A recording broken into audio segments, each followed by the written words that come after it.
206 de metri pătrați. Avem folie Isol R.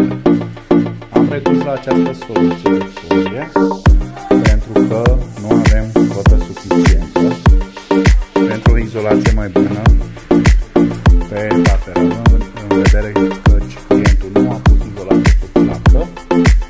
Am trecut noturi de 2 cm fixația. Uite, deci așa va veni. Da?